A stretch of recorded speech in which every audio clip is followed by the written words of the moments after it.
from an accountability mindset, that means that your real process owner is the person who, when the proverbial shit really hits the fan, it will land on his plate.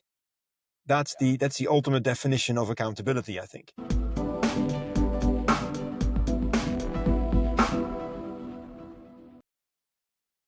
Ladies and gentlemen, welcome to another episode of the BPM 360 podcast. My name's Caspar, your host, and with me is, as always, fortunately, my friend and co-host Russell. Russell, how are you, mate? Where are you at? I'm at home. I can tell where you're at. Yes, exactly. I'm at home. Spring is there. Beautiful weather. Had a nice day at the customer on site. Nice. Which was always a nice impulse, getting to talk to the people directly. So everything fine. Wasn't too much traffic on the streets as well. Only one accident, one traffic jam I had to circumvent, and so I could call myself lucky. Yeah. I try. I'm on the road as well today. I traveled by train, so I didn't have any traffic jams. The trains run on time in the Netherlands, usually speaking, which is a novelty. But still, it worked really well. And I have to do a shout out to the Premium Lounge on Schiphol Airport, because they actually got these nice cubicles in the business lounge. Okay. So I'm sitting here and I'm not annoying anybody, or we could say I'm not pleasing anybody with our great podcast recording. Well, let's hope we don't annoy anybody of our audience. I have to say.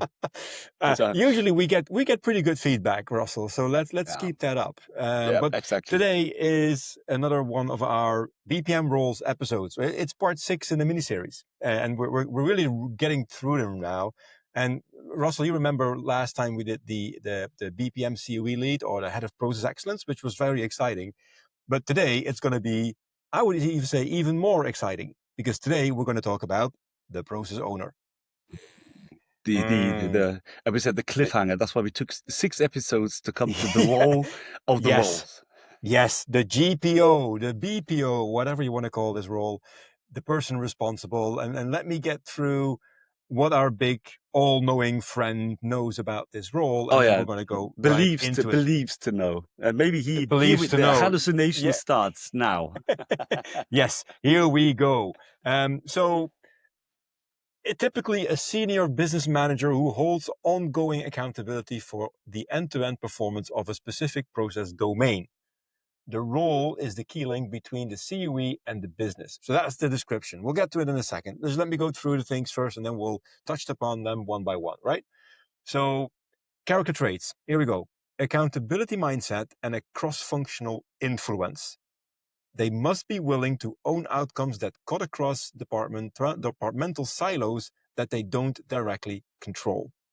And then the required experience, and then we're going to go back to the traits, is solid operational management experience within the relevant process domain, combined with experience working across functional boundaries. They don't need to be BPM experts, but must be comfortable with process data and governance. There you have it. Yeah. So where do we want to start with this one? I think we should start with and in the first sentence there was one. Just read out that first sentence again. You mean the summary? No, right at the beginning there was one. Okay, typically a senior business manager who holds ongoing accountability for the end-to-end performance of a specific process domain. So he is accountable. Now it says there, and that's we have to dig into there, that accountable for the performance.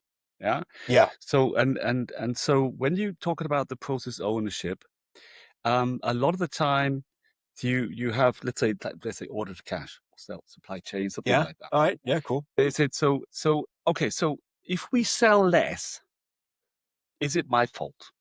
That's it. So, you say, yeah, you're the process owner now. You're the global process owner. So you say, so I'm accountable for the performance of this process. Yeah. That's what it says. That's what ChatGPT says. It's okay. So the first question you get is, but how is that meant to work? If they don't do their job properly, if they don't sell, for example, or the market breaks down and we are at this end, then I'm made accountable for that. And I don't even have a direct a directive towards them. Influence. We saw that. Yeah. So that's where there is my understanding is that there is a misunderstanding here. between, and I think you could put it right. So I'm not saying what is written there is wrong, but you have to interpret it.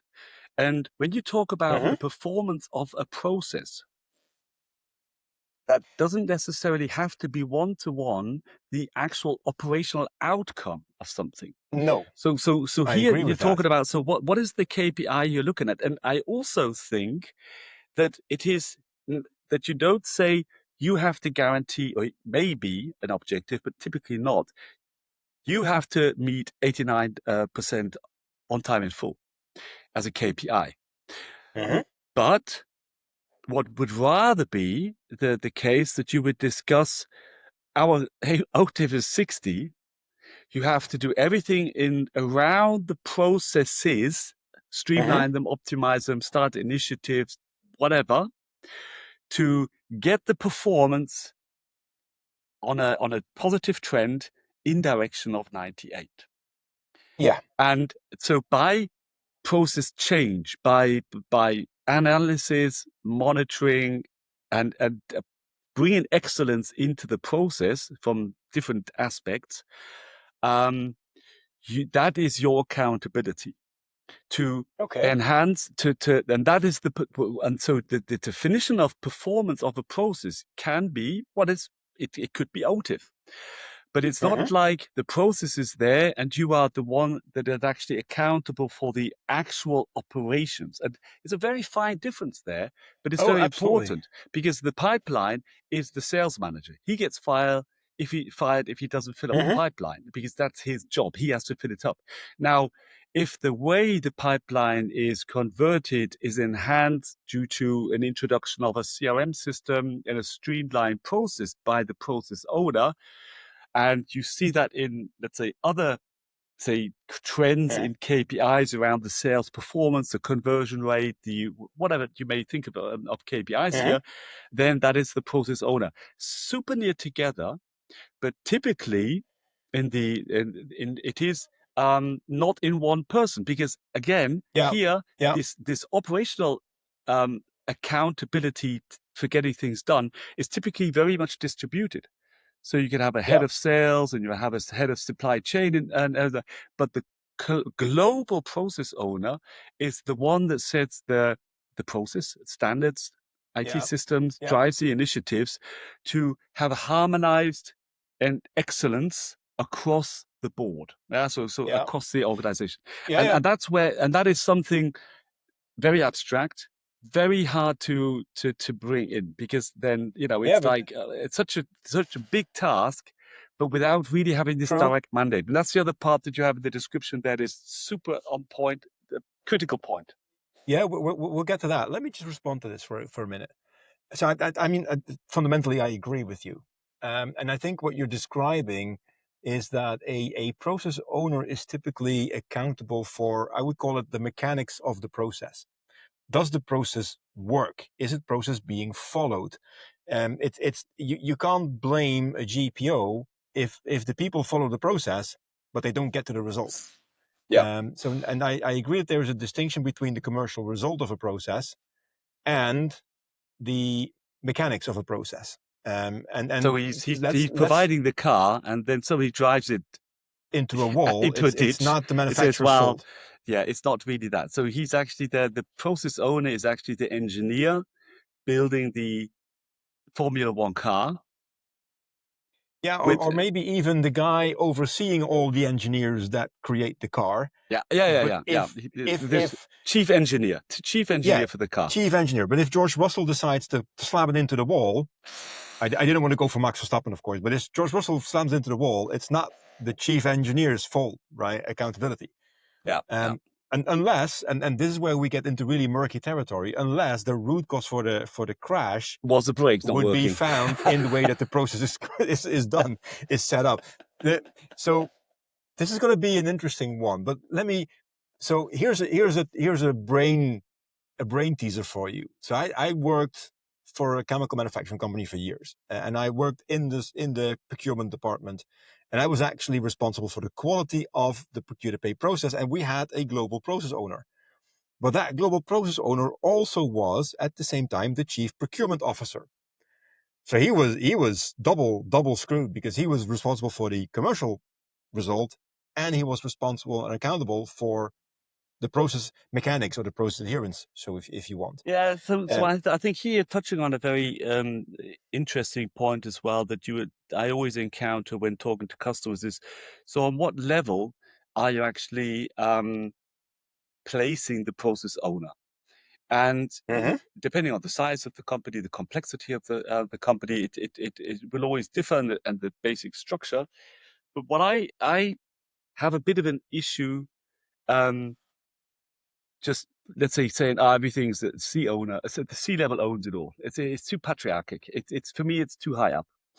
mhm, If you really put it onto C level, um, and and if you have them as and this is something, a concept we're discussing or we're actually implementing now. It wasn't really ultimately in the beginning my idea, but I really liked it. Actually, the customer said, "Well, wouldn't it make sense to have something like um, a strategic domain owner on a C level, but we do need more like this, let's say, operative owner that mhm. Yeah, actually yeah, then digs into the orchestration and the facilitation and the yeah. documentation, getting all the people together." And so if you have it up so high, that'll be the person who purely gives the strategic like guardrails, and will Mhm. then ultimately ask somebody if he should sign off the document. Yeah, but let me just I add would it, let me just believe, break in here for a yeah, second. The CPO in this example, in my specific example, he had the accountability, but he delegated the responsibility to two other people, one for sourcing, one for procure to pay, and they were more on a director level, which means that they were much closer to the actual shop floor, and they could actually make a translation from, let's say, the policy level that sits with a GPO into what does that mean for the people on the shop floor, and how do we translate policy into actual actions. So, and I think that that basically is the same as what you just mentioned. We have a strategic domain owner and we have more operational yeah. So owner. So and yes, that's we why followed that it, one to it, the it, T. exactly. So that's why in if you, because if you take the other skills that you need to have, these were all skills that the people had to have. He delegated the responsibility to, and and and that was their core day-to-day work that I see with the process owner. So I'm Mm-hmm. okay to say you are the ultimate like stakeholder around a domain. Yes, he can be on C level. Totally d'accord. Yeah, Yeah. so, and I would say that that's fine. And no process owner should just be, typically nobody gets it's even if you're a managing director of a company, fantastic, there will be some board or some board of directors, Yeah. even higher executive board, that will be saying you're fired, or Yeah. giving you directions on what they expect you to do in your job. You don't nobody has ultimate power No, true. True. other than maybe Trump. Yeah. Well, um, let's hope he doesn't have it for long. But anyway, Yeah, well, yeah. Let's see. apart from So, that. here, I think the role we want to discuss and focus on, which is so really critical for process management, is that role. In your case, that it be delegated down to these people responsible, and the ultimate sign off was done by C, which I see also very often in companies. It's always like a mix, but I do like to, in a communication perspective, give these people a bit of power by Mm-hmm. saying your owners. Yeah, so you get the Mm-hmm. point where it's like, so yeah, go and run off to daddy. It's just no, So in this empowerment and mandate for the process owners is important. Now, I'm sure that good strategic domain owners will empower and enable their process owners, Yeah. even if you're and ultimately, I would say the guys you're talking about, these directors, they were what I would call the process owners. They were Yeah. they were Yeah. Yeah. empowered, and they got the mandate to get Yeah. sort things out in a manner that the process is excellent, or strives for Okay. excellence, and coordinates the cross-functional facilitation of what has to be done. Mm-hmm. So all these skills and the tasks there, that's on the level. But it's a very important topic, because this clarity of where you position him and communicate him versus the accountable operative, like the operations Yeah. Yeah. doing of the Yeah. process, like say the overarching like engineer, but also always this: who does this person actually get his real strategic directives from C-level, like this Yep. counterplay, and positioning him right, and then having the right communication around that, the right enablement and metrics to work in, is fundamental. Yep. Is fundamental. Yeah. True. Absolutely. I agree with that. And I think that also goes into if we, because we typically want to look at the character traits as well, but so the two character traits that we had today is accountability mindset, which is basically what we are talking about now, and cross-functional influence. I'll park the last one for in about a couple of minutes. So I agree with you that from an accountability mindset, that means that your real process owner is the person who, when the verbal, no, the proverbial shit really hits the fan, it will land on his plate. That's the ultimate definition of accountability, I think. And that doesn't mean and this is a conversation I have a lot with my clients as well. When I say there's somebody needs to be a GPO or a process owner, they mistake accountability with I need to do things. And you really don't have to do a lot if you're a good GPO and you've delegated some of that responsibility into process leads or process champions or whatever you want to call that person. It's an oversight and policy making role, I would say. So you really need to think about, how do we want to approach this particular functional domain? What do we need? And how can I get other people to do exactly as we intend it to be done? So I think there's a myth around being a process owner that you're going to be, that it's not for me, it's not a full-time role. It's a side role that people on a certain level in the organization can have, that typically complements what they are already doing for that domain. Would that make sense for you? Yes, I'm thinking about the constellation under which circumstances the process owner role does grow into a full-time job. But I think Mm-hmm. it's a lot. Sometimes it's more in the context of a being bound into a large initiative around big merger, big SAP transformation project, where here the Mm-hmm. process owners um, can be quite a time-consuming job. Mm-hmm. But because there will be just a lot happening around where you have to coordinate and communicate key decisions around and stay with this on the cross-functional level, stay on the ball of actually managing to translate the strategic objectives that you're following into all the Yeah. different initiatives. But Yeah. ultimately, I'm with you. That's then more due to the project role that you're taking in. Mm-hmm. And as soon as you have like such a big disruptive, let's say, project setup, that it drags the process owner in, it can become more. Yeah. Yeah.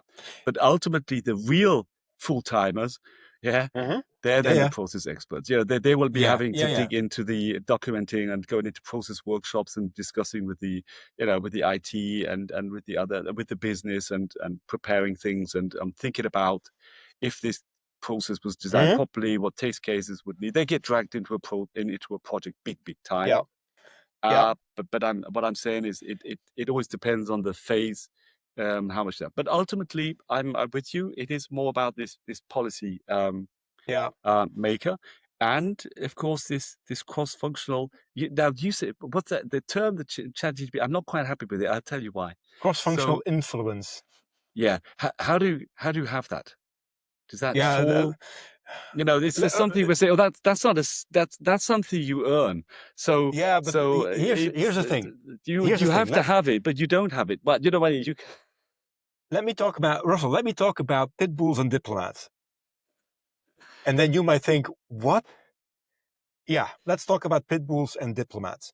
We're talking about character traits for GPOs. I firmly believe that the type of person you want to have as a GPO is depending on what type of functional domain he's an oh owner, or he or she's an owner of, right? now they've got to be careful now. Yeah, yeah, yeah, yeah. Yeah. Here, it's my. I mean, I test drove this with numerous clients, and typically they tend to say, "Oh yeah, you're right." So if I have a functional domain that is primarily, I would say, non-differentiating of nature, Oh, HR, IT, finance, indirect procurement, the stuff that every organization needs to do. It doesn't give you any competitive advantage. You just need to do it. It's not, they are not important, but you need to do them as cost effective as possible. If you want to have a GPO for those kind of domains, you're talking about standardization. That's your primary goal. okay. That's a pit bull. That's Yeah. somebody running around with a big stick saying, "Thou shall do this." On the other extreme, if you talk about functional domains that are differentiating, maybe R&D or some production technology type of things, or maybe marketing in some cases, or customer service, whatever, where you really can get a competitive advantage from your processes, you need a diplomat as a process owner, because you need to have somebody that goes around the organization looking for best practices that might be replicated elsewhere in the organization. And he doesn't have a big stick. He needs persuasion. He needs to persuade people to say, wait a minute, that unit over there does this, seems really clever. It might work for you too. That's a diplomat. Diplomat versus pit bulls. Yeah. Now, Now, prove me wrong. where I see no, I'm with you there. And I think the diplomat is which domain I always like for the diplomat is like order to cash. And what happens there, the the the the, the domain itself crosses so many different functions that are of Mm-hmm. such different character. Yeah. So True. you have to get the sales. You have to have like say like warehousing and stuff like that, delivery. But then you have also like the credit checks and the compliance checks, like people that you Mm-hmm. also have to integrate on what they need, and Okay. then like invoicing and you look at all these different functions that all have to be swing as one team, but each of them, if you look at their functional background, their quality management, credit management checks versus sales, get it out, you just sell Mm-hmm. anything, whatever, and so here you have like it's like a big melting pot of different characters from their functional like genes, yeah, DNA, Mm-hmm. yeah, that are Yeah, coming yeah. together, and you have to say, you know what, we need to work as one team. And they go, well, why? I want to get the stuff sold as fast as possible. I would just want to get it delivered. No. I need to first check if everything's correct here, and and uh, and and but I need to make sure the pricing is right and that the contract is made. So you see that it's a really Mm-hmm. nice, a fantastic like setup of such different like character traits and like diversity. You need a diplomat. Yeah, Yeah, but I think that's really a diplomat that you need there. Now let's take research development. That's kind of interesting. mm-hmm. So here, I think that the diversity is, and also if you look at sales, but I think also with product development, you have like um, you have like a local cultures in sales. You have different, Mm-hmm. depending like research and development, you have different ways of developing products, and I think there's a lot of like it's not so highly standardized there.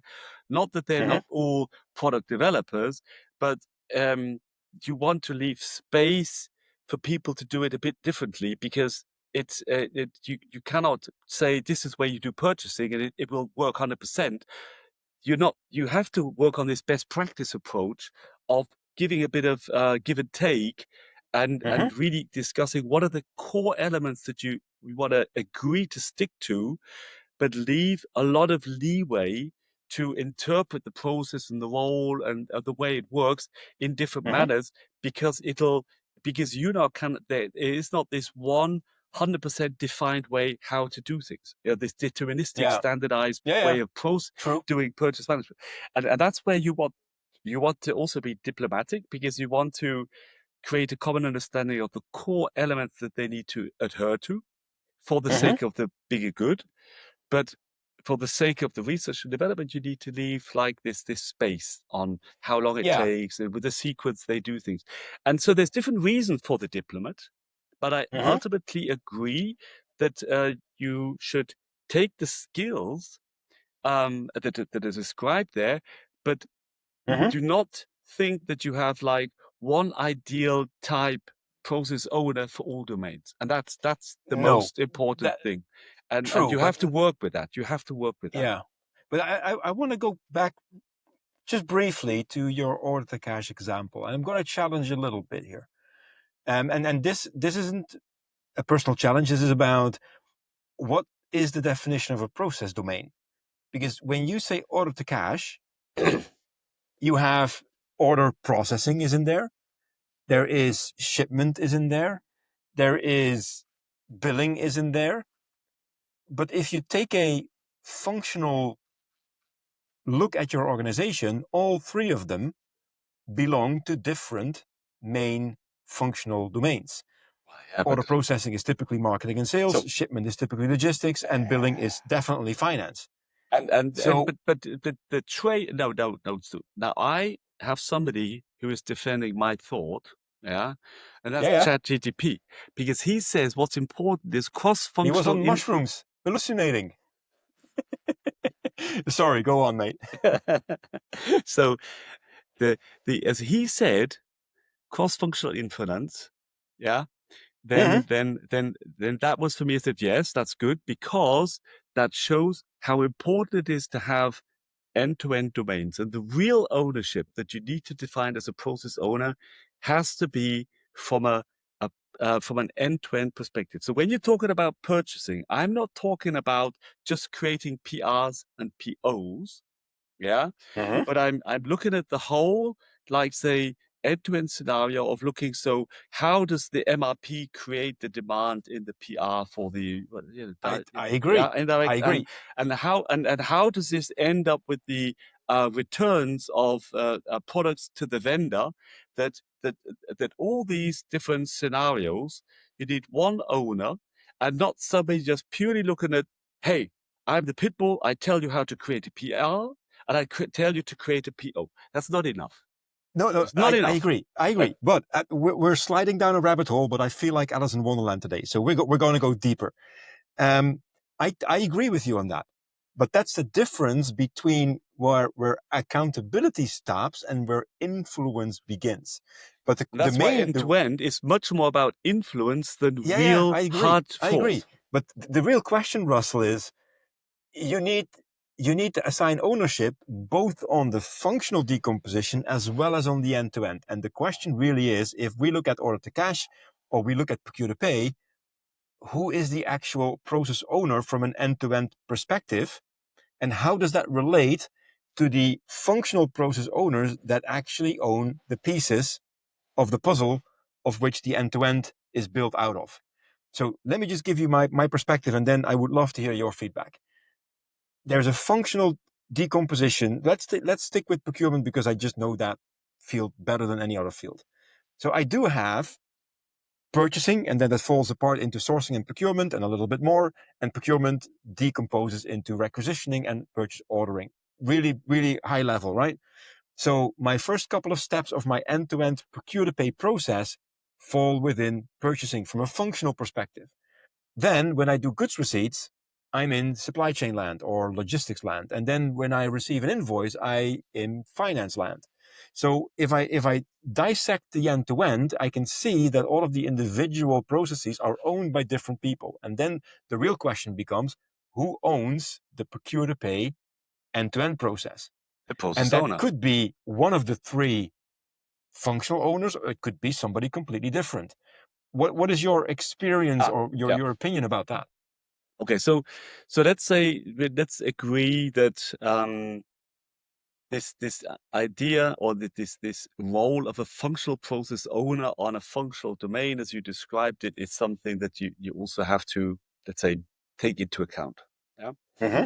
and um, I think there's two answers. So first of all, you need to find one, and I think with purchasing, it's an easy one, because you say, ah, yeah, because the functional, and you could even say the functional process owner is also the Mm-hmm. the end-to-end process owner of purchase to pay. That's why typically when I I build agree up with an that. I architecture, agree with I that. do not call it, I do call the end-to-end P2P or purchase to pay, And then there is a functional process where the dedicated functional capabilities and processes are managed. Okay. Now, so that's an easy one. With order to cash, oh, wow, that's a big one. Because with here, it's exactly the same. It's the opposite process. Nah, yeah. But I've seen it not typically always just purely in sales, which you could think. A lot of the time, it's also it's more around the supply chain part of it, of the delivering, because the order is just like the starting point, and then everything else. We're not talking about lead to order. We're talking about order to cash. So there's sometimes a lot of discussion. Is it driven more by the sales thought of streamlining, getting stuff out, and then it depends on like which types of people do you have and which influence do you have, and nomination could be this way or this way. It's not so obvious though. That's what I want to say. But but what I do like is the idea that Russell, I think I lost you. Do not that you ideally you say, I'm still there. Okay, sorry. I need to cut out something in editing because I lost you for about 20 seconds. But because mine's still running. It's probably my Wi-Fi in this case. Yeah. Never mind. Yeah. So we'll cut that out. Could you just repeat? Okay. So there's these two levels of ownership. One of them is a functional domain. And then there is the end-to-end domain where these functional, let's say, processes are orchestrated to an end-to-end scenario. This is, I think, fundamental. We don't need to discuss this anymore. It really is there. So let's talk about, let's say we need two ownership here. Now you could say, okay, so the functional process owner and there's like an end-to-end process owner that facilitates the overarching concept. Now, if you can manage to get allocate a functional process owner to, in addition to his functional process owner role for his like vertical, to take over the end-to-end ownership of an end-to-end domain, then you don't have like this double up of roles and people and accountability. And you have a streamlined functional alignment with the functional owner for the, let's say, a core domain like functional process owner purchasing, and end-to-end ownership P2P, and he has to facilitate the interaction with goods, with goods receipts down to the invoicing and the quality department in order to make sure that his responsibility for the end-to-end cases, the scenarios, are fulfilled according to the strategic guidelines. And that's where I would typically see that there is a different role, but I would always try to allocate then which of the, let's say, functional process owners from the order to cash, let's say, stuff is the one that I want to hand him the overarching orchestration of the end-to-end scenarios. And it could be somebody from sales, it could be somebody from supply chain, and he will then be having his, let's say whatever he has in his functional domain, and he will then have to facilitate and coordinate with the finance department for the credit checks and the invoicing, and the sales department for the ordering types and the quality around everything else, and then you get a good fit then. And by doing this, typically a lot of functional process owners also have their end-to-end domain, and there's certain like supporting, they were called supporting functional domains like, but even quality management has an inspector quality. They have their own end-to-end scenarios where they say, okay, but then from from the inspection down to the, scrapping and whatever you have to do, rework and sending back, they have their own like user decisions. So this is like the balance you have to look at. But the skill of facilitating, influencing cross-functional, it's something very much related to my thinking of the ownership around end-to-end. You have a lot of companies that have functional process owners with whatever good or bad mandate they have. But let's say principally that is something where he's the head of sales processes, period. But end-to-end is a different matter. And that matters. It matters a lot. And that's where a lot of companies really, I think that's where the biggest benefit of process management is. Around having these people established and having them running. I tend to agree. And listen, Russell, let's be practical. We're never going to finish this process owner role in one part.